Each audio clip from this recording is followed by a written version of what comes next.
चला मंडळी, आज आपण बनवूया खमंग उपासाचे पराठे। आपण साबुदाणा खिचडी आणि साबुदाण्याचे वडे आपण नेहमीच खातो, पण यावेळी आपण नवीन काहीतरी ट्राय करूया।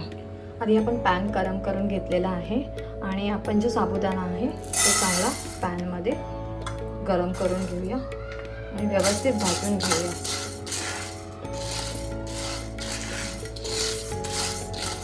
साबुदाणा आपण व्यवस्थित भाजून घेतलेला आहे आणि तो फुलला पण आहे, आपण बघू शकतो। आता आपण याला थोडं थंड करून घेऊया। साबुदाणा आपला थंड झालेला आहे चांगला। आता आपण त्याला मिक्सरमध्ये वाटून घेऊया। साबुदाणा मिक्सरमधून वाटून घेतलेला आहे, त्याची मस्तपैकी फाईन पावडर केलेली आहे।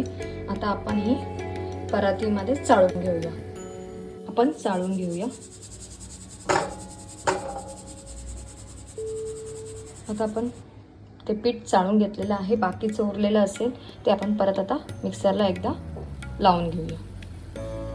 आपलं साबुदाण्याचं पीठ तयार आहे। आता आपण कोथिंबीर, मिरची, जिरं, मीठ आणि बटाटा आपण ह्याच्यामध्ये एकत्रित मिक्स करून घेऊया।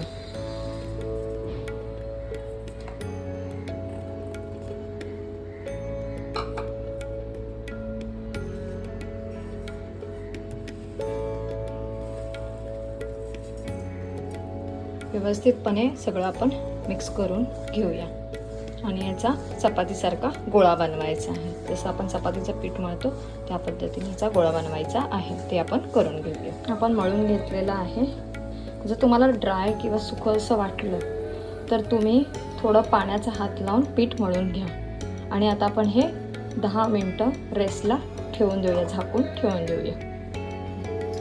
आपलं पीठ आपण मळून घेतलं आहे। त्याचे आपण गोळे बनवून लाटून घेऊया। आपण गोळे अशा पद्धतीने केलेले आहेत। तुम्हाला मोठे छोटे जसे हवे पराठे त्या हिशोबाने तुम्ही गोळे करू शकता। आता आपण हे लाटून घेऊया।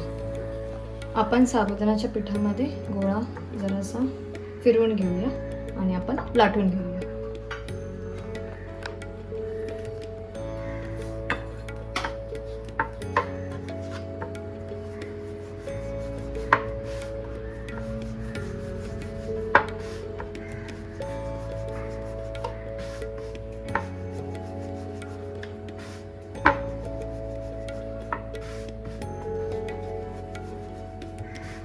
हळूहळू हलक्या हाताने आपल्याला लाटायचे।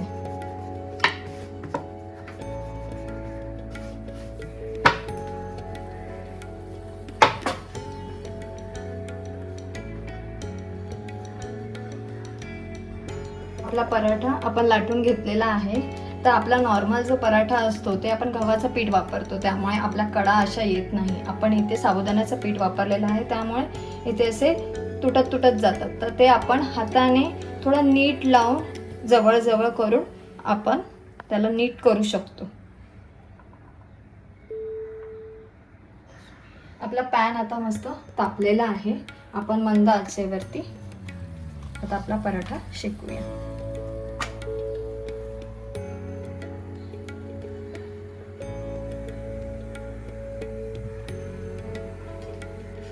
आता आपण दुसऱ्या बाजूने पलटी मारून घेऊया।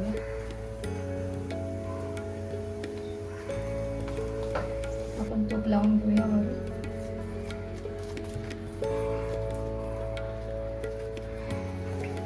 दोन्ही बाजू आपण चांगला शेकून घेतलेला आहे। आता आपण काढून घेऊया। आपले सर्व पराठे बनून रेडी आहे, तुम्ही बघू शकता। मस्त मऊ लुसलुशीत असे पराठे आपले रेडी आहे। आता आपण ह्याला सर्व करूया। आपले उपासाचे पराठे रेडी झाले आहेत खाण्यासाठी। मी शेंगदाण्याची चटणी आणि लिंबाचा चुंदा हा घरगुती बनवलेला आहे, उपासाला चालतो। तुम्ही शेंगदाण्याची आमटी, दही यासोबतही हे खाऊ शकता। तुम्ही पण नक्की ट्राय करा आणि मला सांगा की तुम्हाला कसे वाटले पराठे।